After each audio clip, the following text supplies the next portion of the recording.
राष्ट्रसंत तुकडोजी महाराज यांची ग्रामगीता अध्याय पहिला।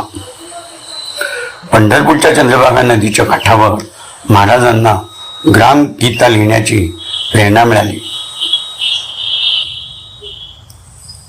राष्ट्रसंत तुकडोजी महाराज म्हणतात, जेव्हा मी पवित्र तीर्थक्षेत्र पंढरपूर येथे चंद्रभागा नदीच्या काठावर बसलो होतो, तिथे मला एक साक्षात्कार झाला की जर जगाचे कल्याण करायचे असेल तर संपूर्ण विश्वाचा विचार करण्यापेक्षा आधी हातामध्ये ग्रामगीता घेतली पाहिजे, कारण स्वतःवरूनच विश्वाला ओळखले पाहिजे।